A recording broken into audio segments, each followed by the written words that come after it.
Welcome back to the Doula That podcast. This is part 2 of our special episode featuring Shira Lawrence and Jatim McKinney as they share their experience of being removed from a hospital during a birth in Georgia. When we left off, Shira had just begun describing her interaction with one of the 2 doctors in this story. This particular doctor was the first person on the hospital team who actually paused, listened, and engaged with them in a meaningful way. We're picking up the story right there. So let's get back into it. On degrees in action. Okay. Yes. The good feels. All right. Enter stage right anesthesiologist. Okay. Black, middle-aged guy. He's got that caring, concern, dad, whatever you can have, whatever you like type deal. So he comes in and he, at first he's like, what we doing? What you want to do? He asked some clarification questions between he and the provider. We did another ultrasound to confirm placement of placenta. Placenta's in a great place. Baby's looking beautiful. He's asking about her numbers. Numbers are great. There is no medical need to do anything but give this lady the epidural. So he says to me, he's like, hey, why she don't want to go on back? Well, first he said, well, let me get you ready for C-section. That's when he came in there and said, I was like, hold up, partner. Like, I didn't say it like that, but yeah. I said, they're calling you in here today to talk about epidural. We're not quite there yet. Mom's not ready to cross that bridge. You want to stay right here? He said, okay, I'm picking up what you're putting down. I said, thank you for listening. The first time where someone actually took the time to hear a voice from someone hired by and who has built rapport with the provider. Mm-hmm. Everyone else, when I would speak to say anything, whether it's to give context, information, or whatever, it was as if they didn't hear me, as if I was a invisible person speaking in the room. Right, because you weren't saying what they wanted you to say. Or like, I'm not. You didn't capitulate. You did not. Yeah. Exactly. I also want to make this point. I'm sorry, just so people understand, because there's been a lot of like, well, why wasn't partner back there with her? I just want to make this known. In triage, you are only allowed to have one person. I don't know if it's like that only in Georgia or everywhere. Oh, it's but like you are all over. Yes, you are only allowed to have one support person in triage. That can change when you get admitted into the hospital and go into a labor and delivery room. Mom chose specifically, knowing what the potential of presentation was, that she wanted her doulas to be back there with her, and it made not perfect her partner. Sense. It did not mean that her partner was not present in the facility at all. It just meant that while she knew she only had access to one person at that time, that she was choosing the people who she knew could advocate for her, could support her in the way that she needed. So I just want to make that clear. Yeah, and this is an important point, because while our partners are often great in lots of things, part of the reason why we get hired as doulas is people know their person. They know their person is not, they may be a rule follower. They may not want to buck up. They don't like conflict. And this was a hard thing you all were going in to do. You all, having had lots of births, you presented with very specific skill set, right? And she was relying on that skill set. At this time, getting her to admission and getting her the pain management that she walked into the hospital, which was her primary concern at that time, to get, she needed your specific skill set. So it makes sense that her partner was not there. And it doesn't mean that they're not loving, not that they're not invested, not that they're not on speakerphone or FaceTime or concerned or getting updates from us. They are concerned as well. And they also have chosen that the doula is going to step in and do this leveraging at this moment in time. At this moment, absolutely. And it also speaks to the mindset, which is another podcast I'm sure Reve and I will produce and do, is that these doula dads, you're coming in with a different mindset as a doula and not the partner or the spouse. Psychologically, it's very hard to separate those roles and unblur them and be objective and be clear and be focused and not have your heart in the relationship sense. So you being chosen to be the doula in this situation, you were coming in to do that task with no emotional tie that could make your work and make what you say more sensitive. You could have been triggered faster if this was a person. It's a different paradigm than coming in and saying, oh, my husband is going to be my doula. He's already probably your spouse. your Right. partner, and the father of this child. Psychologically, it's very hard to To unravel separate those things roles. and Absolutely. come into a situation like what you two have been doing now. I'm listening to you guys talk. You guys have been at this now for about a couple of hours here between getting Right. to the hotel. The hotel wasn't ready. Then you had to go to the next one. You guys have been at this for a while. Absolutely. And not to mention, see, people really don't get, you've been on call, waiting. On call. We was Sometimes waiting. we're on call for 2 weeks, not Yep. getting totally great sleep, Oh, like no. Yep. prepared because we're ready for the call. Exactly. And they have symptoms all along the way. Well, how we checking in, you had a couple of Mhm. today. And it's not just you figuring out how to get yourself there, Shira, or yourself, Jatim. You're trying to figure out how to nail it for both of you, your Absolutely. households, your families, your other And clients. that's our other clients. We're not only on call for her. We have other No, clients. and you and talked we her in got- that 2-hour drive to get her closer to Yes. the city. Holding The Yeah. nurses weren't doing that. You were Right. doing that. You're holding Absolutely. space, and not to mention, and not only are you all doing that, the dad is also doing that. Who he doesn't do this for a living. He is not trained to do this. Right. He's holding space. He's listening to all her symptoms, reassuring her. He knows that there's Driving, trying to keep 2 hour the other there's a child. two- Oh my God. there's a 2 hour plus drive ahead of him. Oh. And there's another child. And guess what? The child care, whatever was supposed to Oh. Right. getting of this plan, it already started to unravel, right? Mm. So it was Absolutely. tenuous with her care providers, tenuous with her community of support. And she's going into a city that she doesn't live in, doesn't know. He's doing this too.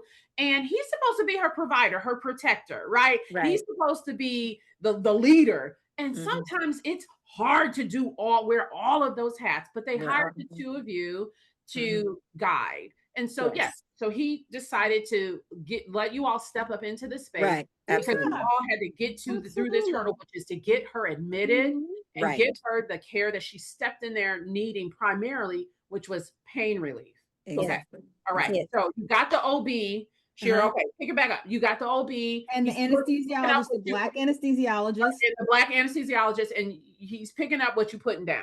All right. Yes. You're All like, right. okay, So he's in the room just kind of getting a feel for what's happening. We also have in the room an IV team, ER team. There's a lot of people in here. Everybody's checking arms. Everybody's got an arm, looking, feeling. They've got machines looking at arms. It's a whole facade. But everyone in there was a part of the superpower. I do want to say that they were all Black excellence. It was degrees on degrees. It was great vibes. So it didn't feel chaotic, right? So we're all chit-chatting, trying to figure out, what's the best. Okay, I got one. I think I got one. We're trying this one. We're trying that one. She's still working through contractions. When she starts to show that the contraction is building, everyone steps back and everybody gets quiet. It's a beautiful dance. This is what it's supposed to be. That's all right. Black Oasis, baby. Ooh. Yes. Oh, it just, that was it. So then every now and then the nurse would pop in or the provider would pop in and say, is the epidural in yet? And the anesthesiologist would say, well, we're not quite there yet. And I'm not going to place it in this tiny little room. We're going to get her into a room and get her admitted. That was a whole dynamic there too. I'm so sorry. I was on FaceTime this whole time as well. Okay. I remember I think his goal was to never get her to labor and delivery because he never wanted her to. So I remember that dynamic. He was upset that the anesthesiologist said, I won't place an epidural in triage. Okay. So I will not place the epidural till I get to labor and delivery. And he was upset about them. In order to get a room, they have to formally hit the button and admit her. Yes. I see. What this provider's hopes were is that anesthesiologist would come in and have his back and be like, tell her we can't do that. Tell her we can't. And he was like, tell me again what her numbers are. And where's this? Where's that? I think we good. Let's go ahead and get her to a room. You could literally see the smoke come out of this older white gentleman's head when the black squad over here is like uniting in power. Okay, for the people who don't understand, we talked about this power and control dynamic, this levels within the medical profession, the nurses and the docs. Well, the anesthesiologist trumps them all. The anesthesiologist controls the room. Yes. He is the power, okay? Yes. And so this fuming OB could not open his mouth and override. Yeah. After that, that's when we really saw Things pick up. So the waiting room is like you just walk out into the hallway and you're in the hallway of where the desk is, where triage is. There's a door to get into triage, but like there's a hallway where you can see where the nurses and everything are. And so there was a point where I was on FaceTime and I was hearing this and I could hear like he is upset that the anesthesiologist is saying like everything pans out. She can get an epidural if she wants it, but I won't do it in here. You got to admit her and put her in the other room so I can do it. And I remember walking out into the hallway and hearing the provider. He was so angry. Oh, he was And he was hot. on, I He don't was know who hot. he was on the phone with, but he was on the phone talking. I phone a friend, phone a buddy. I don't know what he was doing, but he was out there He was calling and the he was plant like, yeah, club he is was what he was calling doing. everybody. He was on the Calling somebody phone, up in there. calling somebody. He was like giving them the whole rundown and the whole story. And again, I've at the end never of the day, experienced this. Yeah. yeah, at the end of the day, he should have just said, I don't feel comfortable doing this. Like, That's all he had to this say. is not what I want to do. I don't feel comfortable because had he had that conversation with this mom, like they would have been able to have a conversation and maybe she would have been like, well, I don't feel safe if you don't feel comfortable. Right. Like, and then she could have made an informed decision. Right. But at this point, there's none of that happening because she's just in fight or flight because she's like, I want pain management and you're denying me treatment.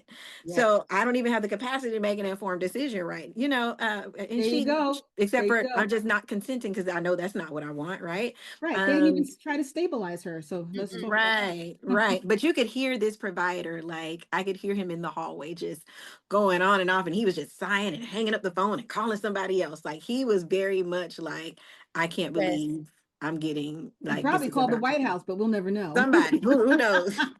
And let's talk about let's talk about this because this is actually very stressful for a doula. Mhm. Yes, you were witnessing all of this. You're right in the middle of it. And this is the person who is responsible professionally to do the thing that might have to happen or catch her baby, right? Catch her baby or lead the performance of the C-section. And this is like very stressful. I'm sure the anesthesiologist gave some solace, right? Like some like that was great. And then right in the middle of that is this other dynamic happening outside the hospital room, which is obviously unprofessional. And it speaks to this power and control dynamic. I also want to just say, I know you're talking about, all the superpowers united, but there is something, because somebody's going to listen to this and be like, oh, they're racist. Okay, not possible. Right. Okay. First of all, we're ethnocentric. We can't be racist. Get your definition together. Right. But what we got was there's the lack of bias there. Like immediately, there's no one afraid to touch her skin. There's no one judging her because she's Black or her decisions or her choices. Right. They're not coming in there with some loaded, predetermined feelings or emotions about her. They're like, we have a patient. She's presenting these numbers. This is within my range. Professionally, I would do this for anybody, whether they were registered, whatever. And they're just doing their job. But they're coming in without that barrier of bias. And that makes the care so different, even in this exact same moment. One provider is lacking the bias and the other is letting it lead. Absolutely. But Reve, I just want to bring up something here because what we all know, all of us here on this podcast right now, we've been doing this for a hot minute. And we all know from listening to the testimony, the storyline here, what these two women were able to do all this time. Even though all of this has happened, they will still blame the doula. Why didn't you bring her in sooner? Well, why did you do this? They're going to blame the doula.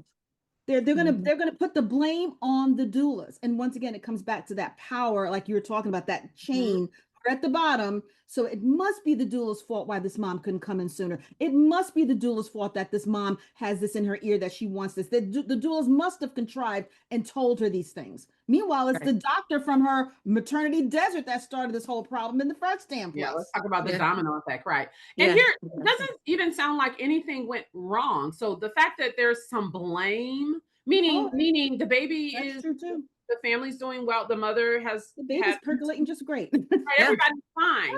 So even to go into defense mode is really interesting because for you all telling your story, none of us would even know that any of this happened, right? And so I think some of this is in defense. It sounds like there's some messiness with the family as well. But I okay, so you guys got us to the point where we see the power and control dynamic, because I'm like, how did she get admitted if there was all this resistance? And so what we have is the anesthesiologist saying, hey, I'm looking at these numbers. This person is asking for an epidural. Hey, I have no reason to not give, so I'm giving.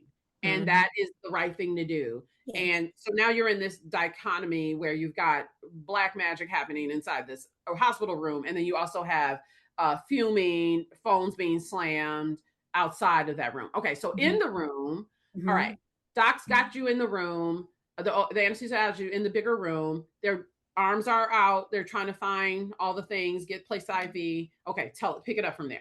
So all that's happening still in triage. The anesthesiologist has made the decision that I won't place the epidural. Once we find the IV, we have to go over to labor and delivery for them to place it. So I want to just point out and shout out, not just the anesthesiologist, the whole squad that was in there working on her. Yes. They were in alignment, and without getting them in any trouble, they were helping give us guidance on, hey, this is how this should go. This is what you need to say. Okay, just listen to me. I got it. Okay. So it's for the first time, mom is a human. For the first time, we are heard. For the first time, we are held. And it was even moments where one of the people over there working on her arm would say, look at me. I know this is a heart contraction, but girl, you are doing this. You are doing so great. And I wasn't expecting that. They had one job to come find an IV, but they came in and they came with care and compassion, and they humanized her for the first time. And as a doula, actually, all I'm doing at this point is, I'm actually getting to be a doula for a second and not a referee. Wow. So it was good. And then we get moved over. So once the IV is placed, we get moved over to the room. Okay. So now we're in the bigger room. IV is placed.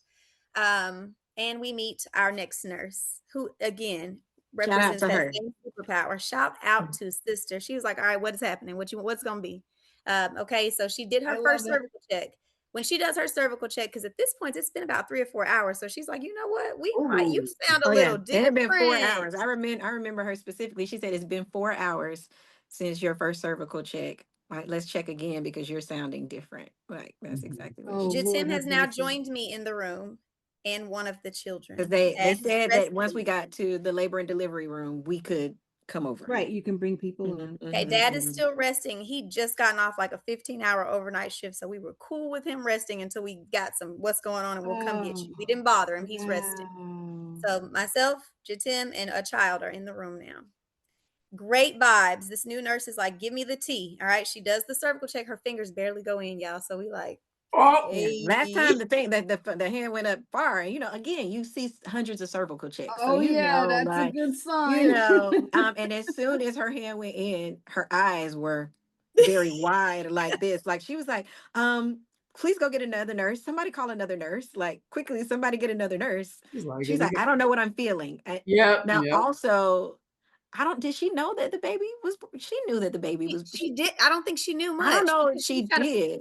Because the other nurse that gave the report was very much so like this. We wanted to listen to this, but mom wouldn't let us do it. We wanted to do this, but mama wouldn't let us do it. Like her report was like that. Passive aggression right there. It was I don't really know how baby is right now because mom couldn't sit still. This is how she's giving bedside report. We don't really know. Unprofessional. And I'm looking at her like, go on and head out because you and your little friend. In my mind, I'm being very quiet, but I'm like, that's not how reports should go. There should be valuable information. This nurse was not given any valuable information. She had to put it together alongside us, and we were okay with doing that. She's transferring the bias and transferring her feelings onto the next person. Yeah, but tell me why was there a shift change? Because why did the nurse change? We went from triage to labor and delivery nurse. Got it. Okay. Yeah. Okay. Just bringing everybody along. Okay. And so she said that she thought what they told her was that this was a C-section mom. Like this mom was coming over and was a C-section mom, because when she found out that this mom, she was like, wait, we're doing a vaginal birth? And because she said, they just told me outside that this is a C-section. Right. But she put her hands in there. Her eyes got big. She asked for another nurse because she did not understand what she was feeling. And she kind of was just like, oh my God. I mean, she was like, you're definitely 8 or more. She was like, but like, I don't know what this is. What is this? And so then that's when we go ahead. So then I started to give her a little bit of comfort. Remember, I have lots of training in my background. I said, hey, could it be possible that you feel a scrotum? Maybe it kind of feels like I'm giving her some information because although I'm not in in this hospital, but I have that in my background. So I'm like, could this possible? She was like, it could be that. And I'm like, it's okay. I said, we were aware of that. And she was like, okay, let me go I'm going to get somebody check behind me just in case, see what they want to call her. Cause I'm feeling like 100%, 8, 9. What'd you say? Pot 0 or 1? 8, 9, 100, 0. Nice. So we're in there. Nice. Okay. Nice. So I'm like, okay, so Wow. she gets the other nurse to come in and help. Now, this nurse is not a part of the team. Nothing memorable happened there except she did her little check. Okay. And she just confirmed what the first nurse said. They had the same check. Okay. And then we had a powwow. The nurse is like, all right, let's talk. Let's all talk. What we doing here? They telling me C-section, what y'all want to do. So we let mom tell her, I want to, if my baby's good and I'm good, I want to labor on. And also you have to think about her check she just got. Can you imagine the confidence mama just got when she heard that?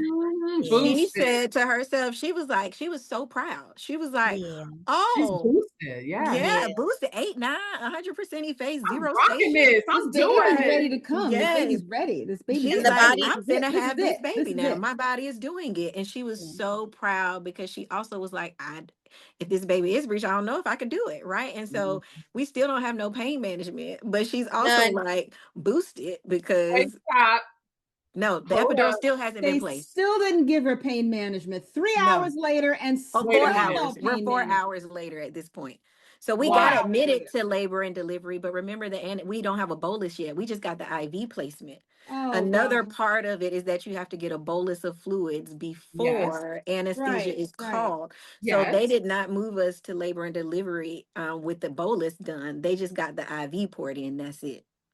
Okay. So now the nurse is coming in and is saying, all right, they have an order for a bolus of fluids, but we've got to start that. So this check was done without any pain management at all. Have mercy. I thought there's no epidural still. Okay. That's why in the video you hear her say epidural doesn't happen until we're kicked out. Let's oh so you know. My God, this is hours. This keeps going.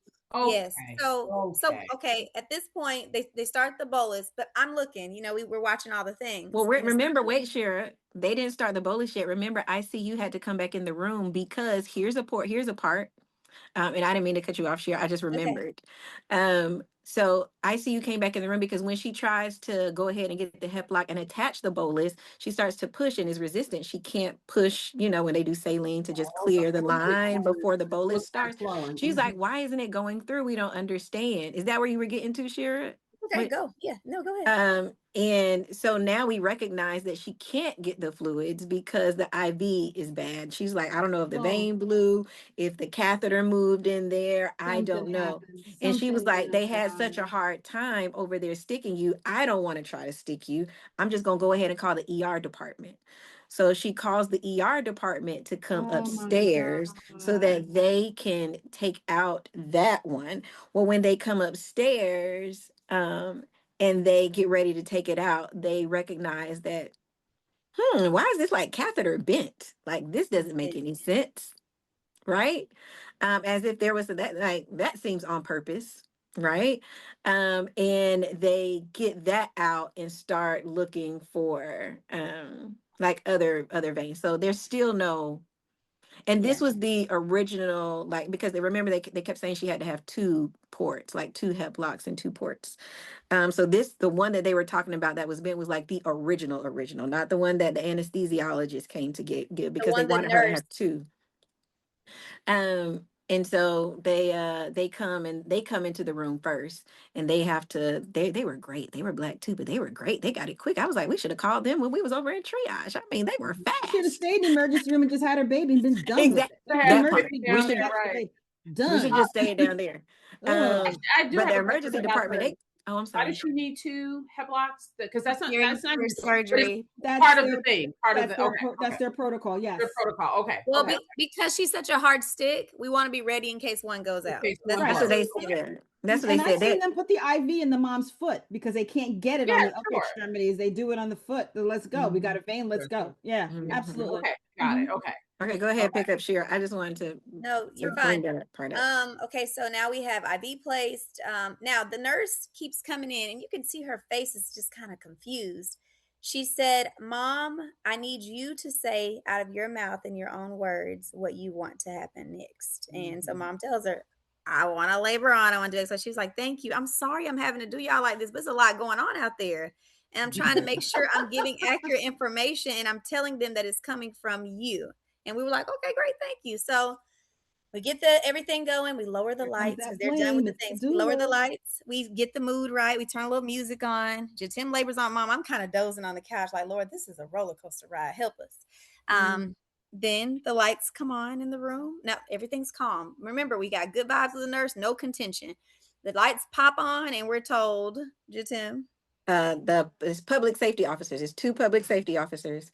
They turn the lights on out of nowhere and say, hey, we are coming inside because we've been told there's a child on the premises. We need to remove a child from this room. And we were like, and I remember the nurse came in with them. She kind of like came in ahead of them, and she came in and walked in and looked at us like this is weird. I don't know what's going on. And she said, I asked them if I was getting arrested or something, kind of like trying to make it jokey joke or whatever. And we were very thrown off. And they were like, we're here to remove a child off the premises, visitation policy after 8 p.m. Like there's all these things. And we were like, okay, but they didn't have to send public safety in. All they had to do was come and say something. Let us know that the child needs to be removed from the room. They let the child come in. The child has been asleep on the sofa, literally. Honestly, like forgot the child was there. She's literally knocked out. And they were like, has to come. We have to remove. And we were like, well, we'll remove the child. Like we don't need you guys to. We're sorry if like these rules are broken and it's after hours now. Like no problem. Can you give us an opportunity to make arrangements so that can take place? And they were like, okay, that's fine. So they kind of like left us alone. But the nurse was still in the room even after they walked out. And I think all 3 of us looked at each other like, I think that's when me and Shira started to understand like, okay, something is going on. Because remember, we have not seen Doctor since we left over there. Last we know of him is he was over there angry at the world because she done got admitted into labor and delivery. Passive aggression. So we are like, that's really weird, but okay, we make arrangements so that said child can leave the room. But mom is still laboring. So like Shira said, she was over there kind of resting. Thank God it was 2 of us. So I was able to be doula while she was able to get some rest over there. And we had on some soaking music, lights were off. And we had mom go to sit like on the toilet some to kind of just labor down some. And so she was sitting there and I think I was right there by the door, just like kind of rubbing her back, and Shira was still sitting on the bench over there. And we were like just chilling, right? The lights come on again. I think maybe 20, 30 minutes. It had to be maybe like 20, 30 minutes later. The lights come on again. This time it is doctor, it is triage nurse, it is 3 public safety officers. Oh, they kicked up from down. So, yeah. So now they come in and and the doctor speaks first. And he says, I need everybody out of the room. And we were like, well, why? And he was like, I need everybody to get out. You're getting put out. Everybody has to leave the room right now. I need her in here by herself. Everybody has to get out of the room. And we were kind of like, wait, what's going on? And mom is asking why, we're asking why. Immediately after we keep asking why, the doctor gets upset. He's like, oh, blah, blah, blah. And he just kind of like storms out.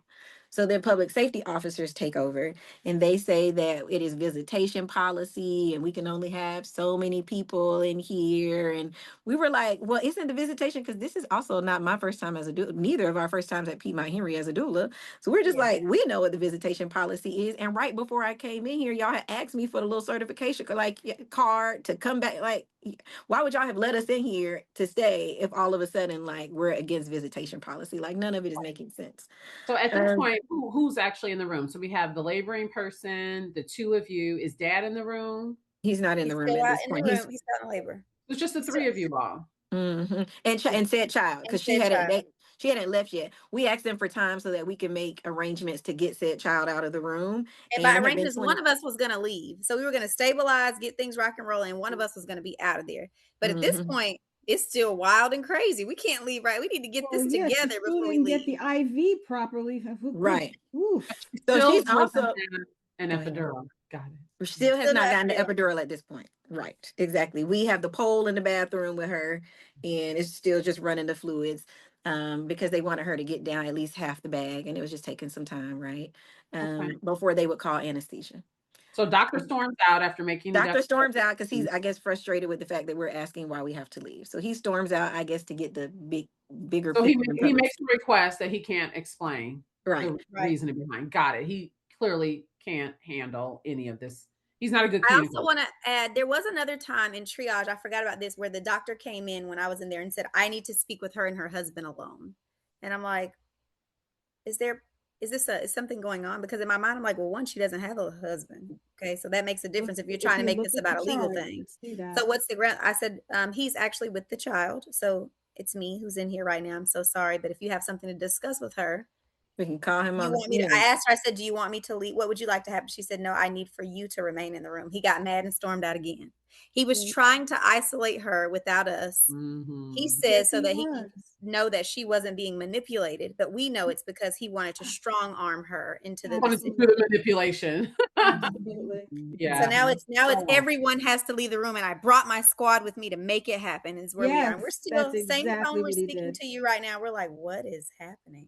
That's where our videos pick up. That you saw. That's where like the first video picks up and you hear, because I was like, there's a lot of back and forth right before that, but it's not long. Like the video picks up not long after this interaction happens. Because I look at Shira, it had to be the Lord. I don't know, but I was like, we need to record. We need to go TikTok live. Like they can't just put us out of this room. Meanwhile, mom is like, what is happening? Because again, she is still like laboring, right? No epidural. So no epidural. She's in the bathroom. Just fluids. They bring down on the fluid. Yeah, so she turned the bathroom light on. Lord have mercy. She turned the bathroom light on because she is a part of this conversation as well. And so we're asking, like, first it was a visitation policy, as you heard in the video. And then we were like, visitation policy, like we've been here before. I don't understand. And I'm sorry. You're not visitors, you're doulas. That's exactly another I have with the hospitals. You're not a visitor. And I'm a part of the care team. I am a part of her care team. You're part of I may not be the physician, right. but she has entrusted me. I've learned her. I know her family. I offer valuable insight for this team. So if there's a team, if there's something to talk about, the team, the wholeness of the team should actually be a part of it. But hospitals use that visitation policy to their advantage when they want to. When they want us to come in and help a non-compliant patient and get them straight. Oh, you're part of the team. Come on in. When they want to get rid of us, oh, you're just a visitor. You're going to have to go. It's a very flip-floppy kind of thing. Absolutely. And I think there's also this, again, not listening and showing up with your bias. So we're talking about two individuals who display their bias in triage, bringing it back up into the room. And a lot of times, and I know, Jatem, you had a shirt on that I said doula. But a lot of times, if we are the same ethnic group of the laboring person, people really don't want to give us credit for being professionals and being doulas. Right. They will treat us like we're family. And so that becomes, so instead of putting you all in the doula category, which I saw the written policy, it said doulas, you're not in the number of potential visitors. You're not in that count. Convenience, they decide to put you in, but you had identified yourself as doula on your shirt. I didn't see your shirt, Shira, but it didn't say anything about doula. I made sure not to identify myself as doula initially because I need to be the family member in case y'all say doula. Anything I needed to go different than her. Can we talk about the strategy here? It's really the slippery slope we have to go through. Yeah, I love this. Sometimes specifically, if I have a shirt that identifies me as doula, I always have a fleece jacket, always, and cover it right on. I will zip it up because you don't know which way they're going. You don't know which exactly, and that's how they manipulate the system to get us in or out. So one of us had to be a doula, and one of us could not be a doula. They want us to go away and not see and witness everything. Yeah, right. So I chose to be the non-doula. This is all strategy, like you said. Yeah. And even when we were in triage, they kept coming in and asking, so are you the sister? I'm like, yes, I'm sister. And so then they would ask Dad, now who are the people in the room with her? They would go and ask him. Do you see that? Do you see what they're doing? Do you see how that manipulation happens? Do you see that? It was a whole scheme. And so I was standing firm that I was sister. Okay, gotcha. Okay. And all they needed to do was treat this woman instead of all this manipulation that they were doing. I was just like, hey, y'all just giving her an epidural when she asked just give her an epidural, which is what y'all came in just for. Treat her. Yeah. Okay, got it. Exactly. Okay. But they were having their conference at the desk, and the doctor was literally treating her from a distance. He wouldn't come in the room, but he was treating her from the station. Yeah, and sending in people to do their bidding. Oh, he was making the calls to try to figure out how to get you out. Exactly. That's exactly what I believe he was doing. He was trying to figure out what he could say, what he could do, what he needed to do to make sure to get us out. And he was running out of options. The labs didn't do it. The ultrasound didn't do it. The anesthesiologist didn't do it. So now there's a kid. I saw one over there sleeping under a blanket. Go get the kid. And now if that didn't work, now everyone. So it was obvious. There wasn't anything that we did that was in an uproar. We did not do anything egregious to warrant that behavior. You did not. Yeah, and I want to just credit the OB, the labor and delivery nurses who've been saying online, in labor and delivery, we see confrontation every day between grandmothers, dads. We see yelling matches in labor and delivery. We see things that actually warrant the police officers. Emotional state.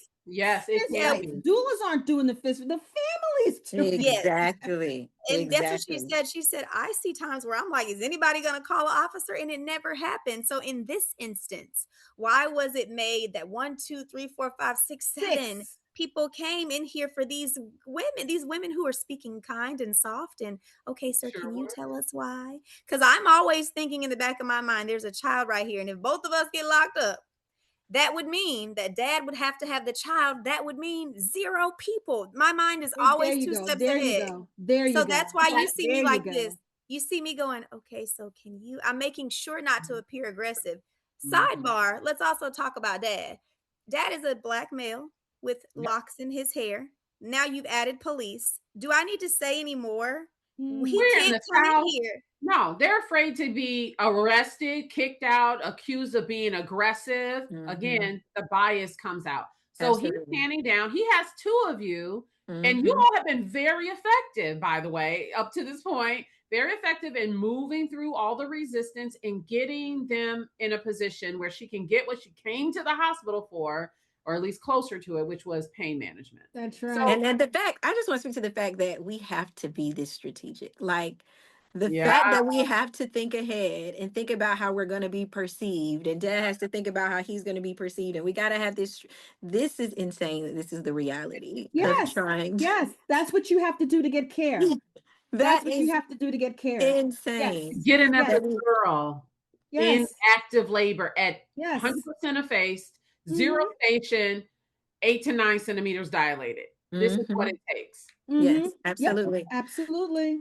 So then all the fluffle happens. You know, this is when the next thing that happens is after the provider left out, he actually went and called for, I guess, more people or whatever. I think he called the house supervisor, the hospital supervisor. He was on the phone. He was calling everybody. He woke everybody up. He woke everybody up. But you know who he didn't call? He didn't call any of his colleagues who were skilled and trained to facilitate this type of birth and say, hey, take over the birth. Yeah, he didn't call them. Bowed out, right? He could have just bowed out and said to do it.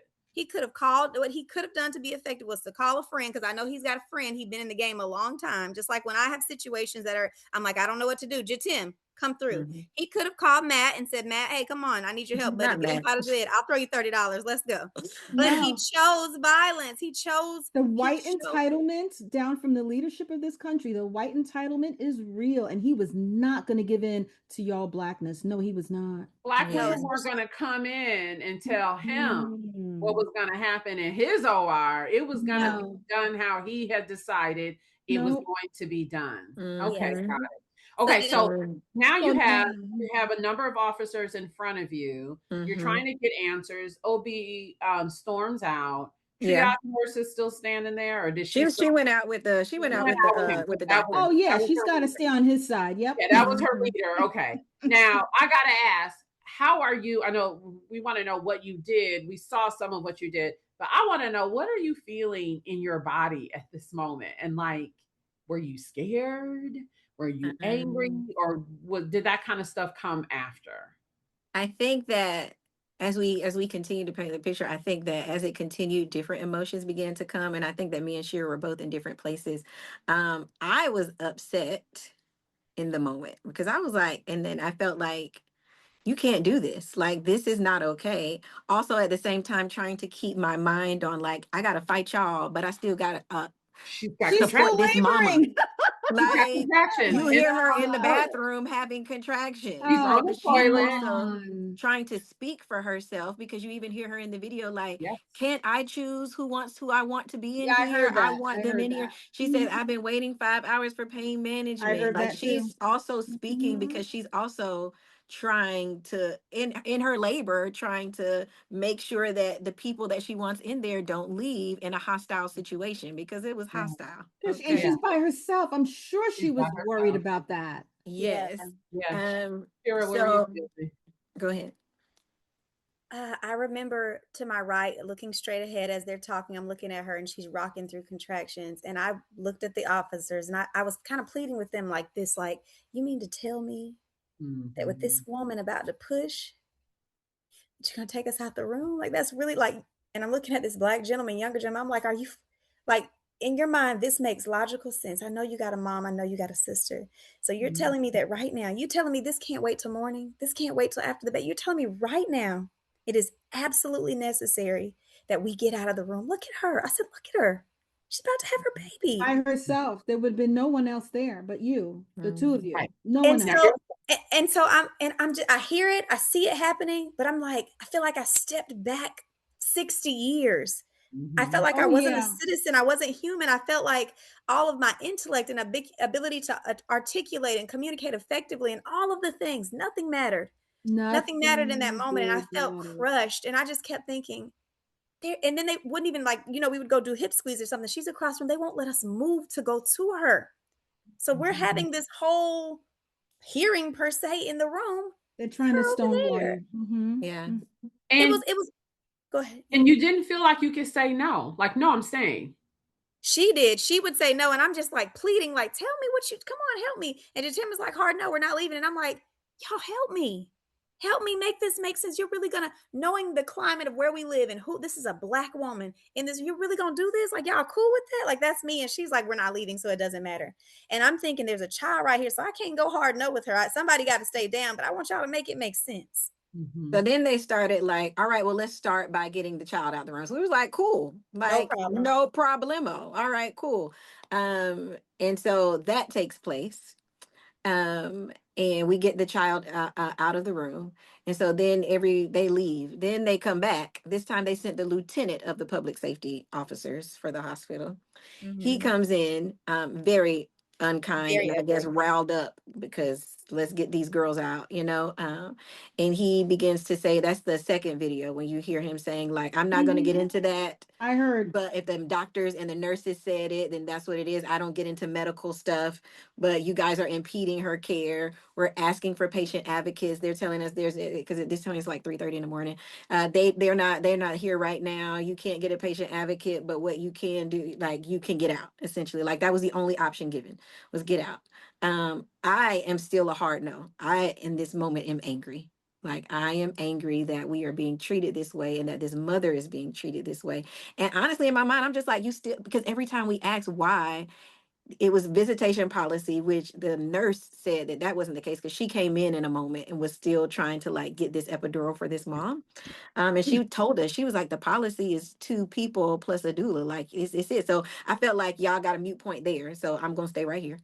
And then when they kept saying impeding with medical care, they could never tell us. They kept on saying, well, we're not going to get into that. We Well, didn't we get the don't know, medical but care. We were still waiting for it. right. And you all And have been so facilitating it, trying to Oh encourage my it. But of course. God. exactly. So while we're going back and forth with this lieutenant, and I'm like, hard no, like, yeah, no, I'm not leaving the room. I'm not leaving her. Like, that's not what's going to happen. You can't tell me why. I'm not going to leave the room.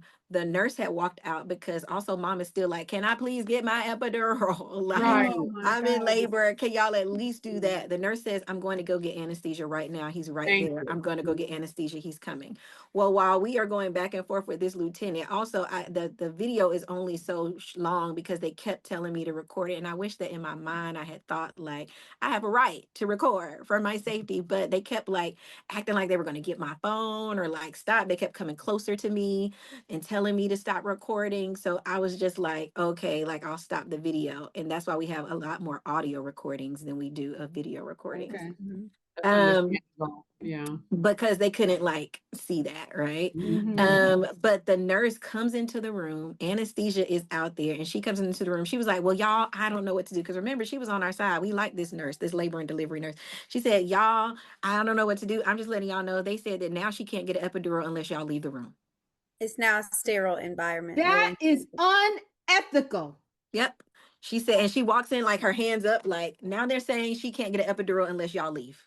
And so mom is like, what? And we're like, what? We know. And then, so then it's like, well, they said that, and it's a sterile procedure. You can't have anybody in the room for a sterile procedure. And I was like, well, you can at least have one person in the room for a sterile procedure. If both of us have to, it can't be both of us. One person, no, y'all have to leave or they won't do the epidural. You can tell she doesn't agree with it, but she's saying like, this is what they're telling me, you know, y'all gonna have to get out of the room.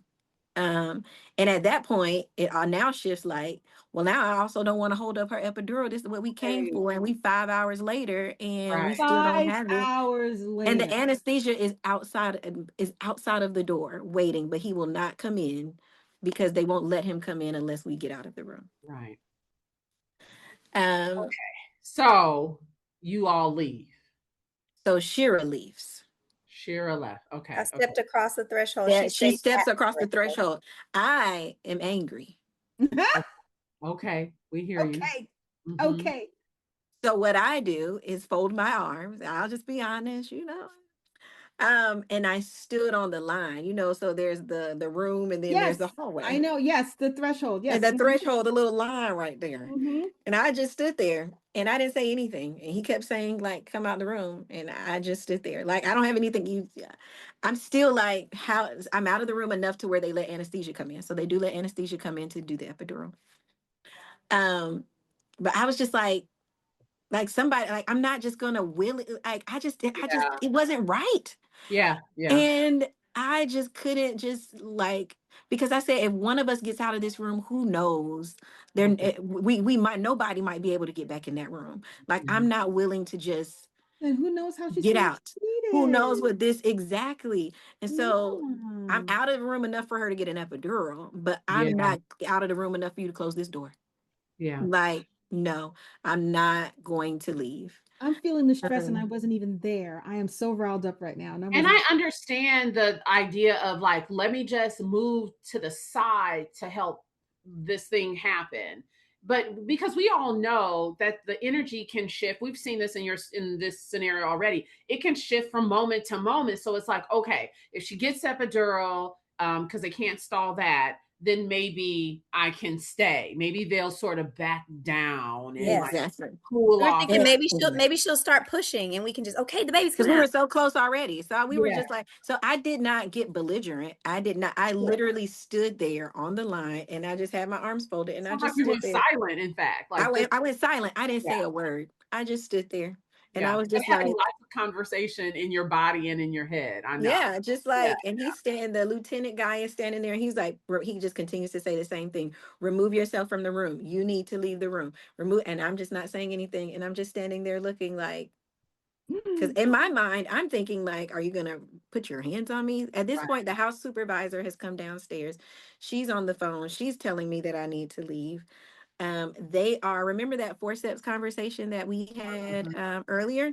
Obviously, they brought forceps down because guess what's happening at the nurses station right now? Because we can see the room is right outside the nurses station. They pick it up and are laughing and playing with the forceps at the nurses station, clapping the forceps together, saying, how do we even use these? Hee hee ha ha, clapping the forceps together. And you're supposed to leave when they're making a mockery of this woman's impending birth?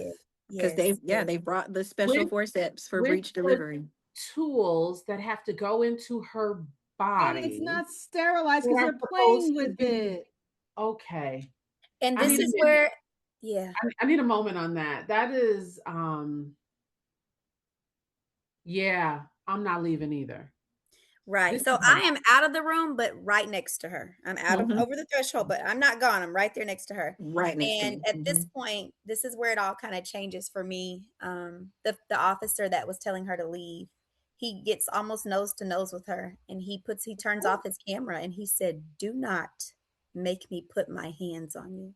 And I felt my body like go limp on the floor. I just kind of slid down the wall right there. And Jatim was like, Shira, you can't leave. You can't give up on me right now. Cause I was like, it was like I got shot in that moment. I was like, what? And the fact that he turned off his camera, he knew he was being inappropriate and unprofessional. He knew it. The part to this Everyone's is watching. he had permission because the hospital supervisor is on the phone pacing back and forth, a Black woman on the phone pacing back and forth, and she said that they could use whatever force is necessary to remove us. So he felt, now at this point, I'm on the phone with a lawyer. Shira's on the phone with a lawyer because we have clients who are lawyers and who are attorneys. So I remember, because we actually have this moment audio recorded, and I listened to it again yesterday, and I remember that my client who's an attorney said, I am sure that he does not have the right to use excessive force on you. Like, but he came to me and he said, and I remember hearing, I said out loud, I didn't even realize I said it till I listened to the audio recording again yesterday. I said, don't put your hands on me. Yeah, you did. Because he came that close to me as if he was going to do that. He turned the little thing and then he put his hand on put his hand on something as if I don't know if it was a taser. I don't know what it was, but he acted as though he was going to like physically remove me from the room, from the threshold, or harm me. Now, when you asked earlier, like, were you scared? Were you fearful? Up until this moment, I was angry. Then I got scared.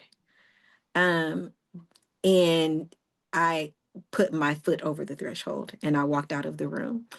And I said to Shira, after this happened, these were not like white faces. These were Black officers. Our faces. They were power faces. The entire nurses station is watching this happen. Remember, like this particular room was right outside the nurses station. That was also intentional. That was also intentional. Yes, they are watching everything that's happening. They're not saying anything. You know, they had their time when they was playing with the forceps, but they are very intrigued on what's happening. The house supervisor is like on the phone. There are other public safety officers. By this point, because I hadn't left the room, they had decided to call the county police department. So the county police department was not there yet at this time, but they had called them because I would not leave the room. Right. So I think this is important because, you know, there are going to be birth workers, doulas who are listening to this and are trying to understand what is the extent of power over like that this hospital security has. They don't have arresting powers and they don't even actually have weapons. They might have a taser.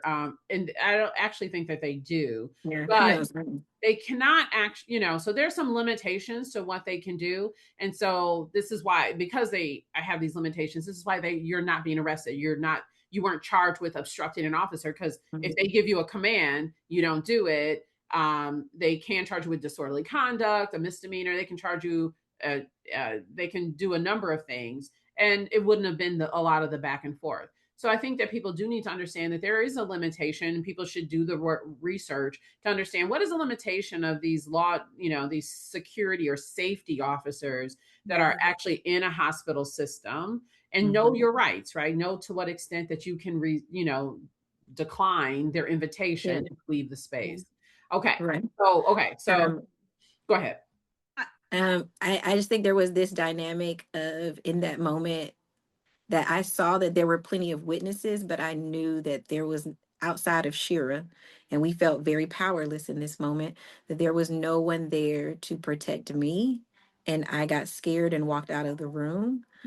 But we come into this space to show up to protect Black women and to support her and love on her. And in that moment, I felt like we became two Black women who needed protecting ourselves. And you don't have it, and you didn't have the protection there. Yeah. And it took several hours, over 5 hours, no epidural, no designated treatment.